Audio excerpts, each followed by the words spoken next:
Good afternoon again, kids. By my time, it is almost 1 o'clock, so I'm hoping to have this video presented and up by 1:30 so that you can finish your homework.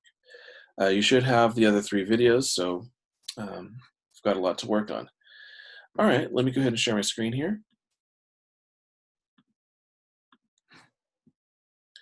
Okay, this is lesson 2.5 on literal equations. It starts on page 117. And I'll just show you the book really quick so you can kind of see what it looks like to rewrite and use literal equations and formulas. Okay, so let me give you some definitions. A literal equation is an equation that has two variables in it. Okay, usually you use two variables when there's a relationship between them and you want to express that relationship. Like x will represent some value and y will represent some other value. Now there's also a formula, which is a literal equation where the variables have meaning. Now just a quick example of that. We'll do formulas a little bit later, but L times W would represent length times width. So literally, in a formula, you actually pick the letters based on meaning. You don't just pick like X and Y, okay? Now, I have an equation that's a literal equation that we're going to do here. It's 10x plus 5y equals 80, okay? Now you might ask the question, how on earth can I solve it if I've got two variables? Well, in the form that's written now, you can't exactly solve it, so we have to do some changes to it and we need a little bit more information, okay? And that little bit more information is, what do the variables represent? So let's go through the equation. 10 here is next to x. So let's say we were having a class party, we're going to go order pizza, as if it wasn't COVID-19 times and we could actually do that. Okay, so x would represent the number of pizza. Okay, 5y, y would represent the number of sandwiches. So let's say that this pizza place has pizza and sandwiches. Now let's say what the numbers represent. 80 could represent the total cost or the total amount of money that we have to purchase this food. 5 would be the price of the sandwiches, and 10 would be the price of the pizzas. So $10 per x, which is a pizza, plus $5 for y, which is a sandwich, cannot go past $80. Okay, so the idea is we have $80 to spend, so we're going to use this equation to figure out how much of each thing we can buy. Now suppose that x is 3, meaning the number of pizzas that we purchase is 3, and y is 6, meaning the number of sandwiches we buy is 6. So the first thing I want to do, I'm going to rewrite my equation here so I have a lot of room to do it. Now, in this case, what I want to do is I want to put this in what I call slope-intercept form. Simply what that means is that the letter y here will be isolated and everything else will not be. Okay? So to isolate, here's what I want to do. Okay? So in the first step, I want to remove everything that's farthest away from y, so I'll go ahead and remove 10. It's rather 10x. Now, if I divide both sides by 10, then I'm still going to have x here, and I want to get rid of x. I want to get it over to the other side. So instead of dividing, remember like we had learned in the previous lesson, you can subtract the entire term. 10 and x can be subtracted. So I'm going to subtract it from both sides of my equation. So I now have 5y is equal to negative 10x plus 80. Now, did you notice that from the way I wrote it up here, I switched the order? To put it in slope-intercept form, it's always in the order of y is equal to something x plus the number, okay? We'll talk more about slope-intercept form a little bit later. That's just what it's called For now, that's all you need to know is that it's called that. You don't need to know any more details other than how to get it that way. Now we want to get 5 away from y, so in order to do that, we have to divide. 5 divided by 5 is 1. 1 times y is y. Now see, that was easy. Now the harder part is this. Do I divide 5 from negative 10x, or do I divide it from 80?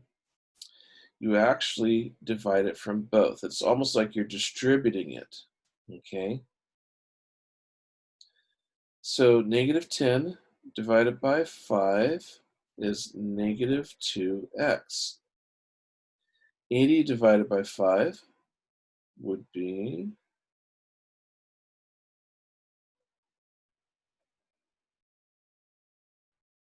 16, okay? So now I have y is equal to negative 2x plus 16. Now, that is slope-intercept form. And again, it's always written in the form, y is isolated on the left equals something x, or if there's nothing x, then you would just leave it as x, plus or minus something. And if there's nothing there, then would you just consider it as plus 0, okay? So y is equal to negative 2x plus 16. So now I've moved everything over. So looking at the information that I'm supposing here, I can find out how many sandwiches and pizzas we can buy if I know the value of either y or x. Now, this information, the value of x and the value of y, were just given, okay? So for our purposes, I'm going to go ahead and solve for y, meaning that I'm going to plug in the number that I have for x. So y is equal to negative 2 times positive 3 plus 16. So negative 2 times 3 would be negative 6. So negative 6 plus 16, you could switch that around and say it's 16 minus 6, which would be 10. Okay, so what that means is if we bought 3 pizzas, because x is 3, then you can buy 10 sandwiches altogether for the $80 that you had. Now we can solve for x. What I'm going to do is I'm going to rewrite the same equation that we had figured out. Y is equal to negative 2x plus 16. Okay? But this time I'm going to substitute in y. So if we know that we are purchasing 6 sandwiches, how many pizzas can we buy? Now, in this case, I want to isolate the x. And I want to point out something. My variable is on the right side. You still do it the same way, even if it looks backwards. So you want to get rid of everything farthest away from x first. 16 minus 16 is 0. So 6 minus 16 would be negative 10. So I have negative 10 is equal to negative 2x.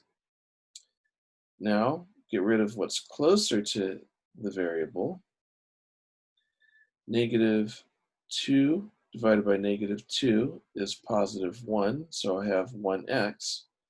Negative 10 divided by negative 2. By the way, remember, the signs are the same, the answer is positive. So 10 divided by 2 is 5. So now I have 2 solutions. Y equals 10 and x equals 5, or you could say 5 equals x. Now, what that means is if I buy 6 sandwiches, then I can buy 5 pizzas. Okay? I'm hoping that that's fairly clear. Now, I want to jump to the book here for a second.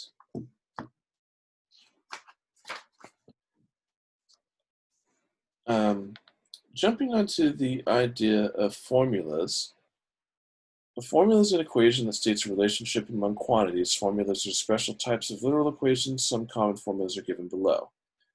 Their definition just uses slightly different wording than mine. Use both or either one, whatever you feel most comfortable with. But these are some common formulas that I want you to know. The perimeter of a rectangle would be perimeter is equal to 2 times length plus 2 times width.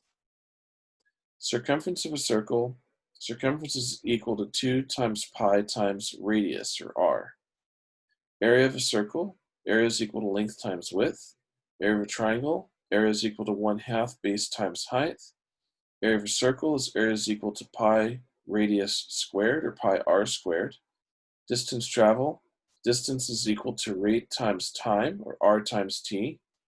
Temperature, Celsius is equal to 5/9 times the result of whatever the Fahrenheit is minus 32. Okay. Now this chart is on page 118. I would recommend semi-memorizing this chart. It's just going to be helpful, or at least remember the page number so that you can come back to it if needed. Okay. But I wanted to do problem 2 here, rewriting a literal equation with only the variables. Now, what do I mean by that? Sometimes you'll have a problem with just variables and you're supposed to solve for one of the variables. So let me show you how to do that. The problem we have here is ax plus b equals c. Okay? Then it says, what equation do you get when you solve for ax plus b equals c if you are solving for x? Okay? Now I know it's written out here and you can look at it in the book, but what I'm going to do is I'm going to solve the equation on paper here so that you can see it.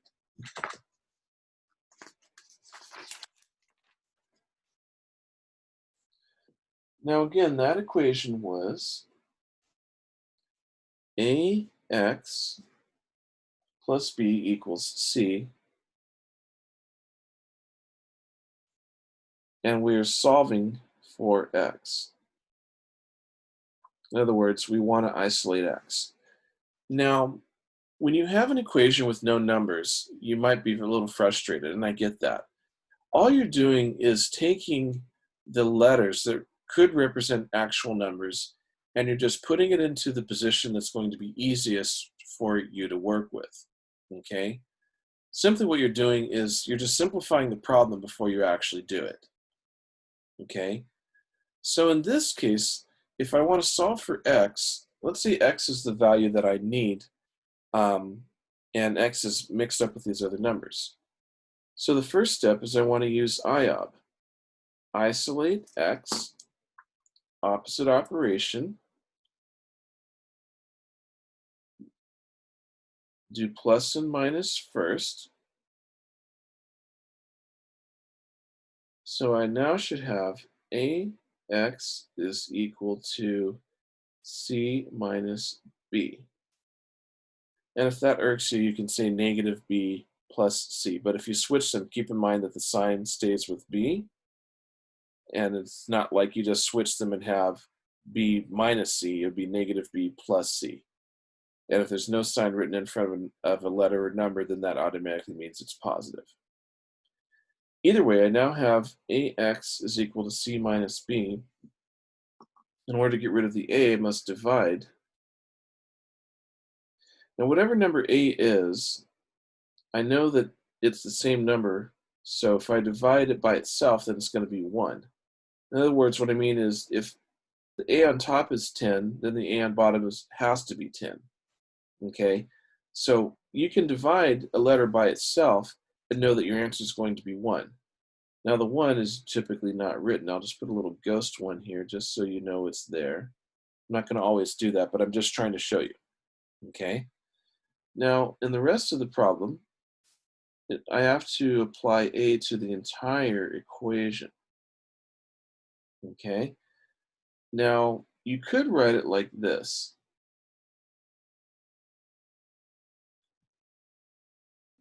So either way, it's still accurate. If you write it twice, then you're just distributing the a to both parts, almost as if there were parentheses, or you can write it without it. But anyways, so your answer is going to be x is equal to c minus b over a. Okay. Now you say that's an answer. That this looks like another question. Yeah, that is true. So with literal equations, if they just have variables and no numbers, and you're just moving it around to get it to the position that you want it to be in, then that's the best way you can think of it. It is just sort of like you're simplifying to make it easier. Now, with equations, whatever is isolated is the thing that's going to be what you're finding. Okay? Let's say, for example, that all of these letters mean something, but I'm missing the value of x. By isolating it, then all I have to do is plug in whatever value for C, B, and A are, providing that I remember things like the signs and what I'm doing with each of them, and then I can get my answer. Okay? So the value that I want is x.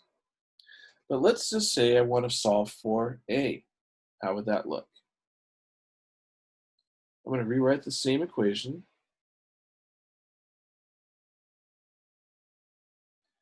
Now, if I want to solve for A, then that would be the variable I would isolate. I would follow the same steps here, and I would move B to both sides.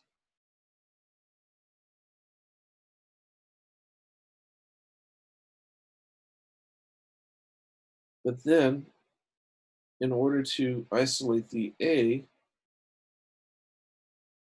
I would divide both sides by x. So now I have C minus B divided by x would be my answer.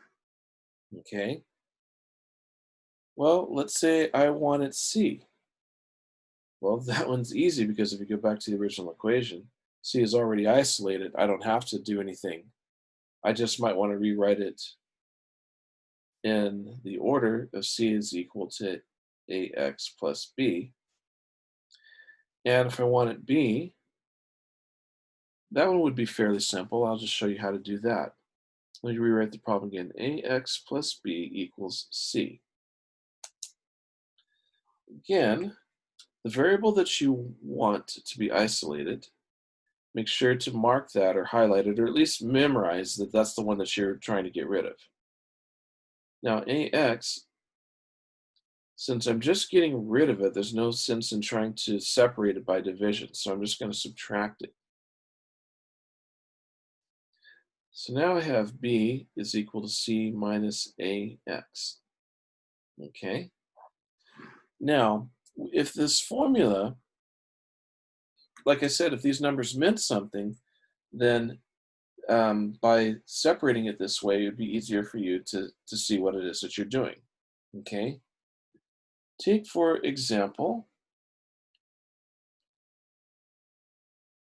I'm going to write this one for you. A means area, L means length,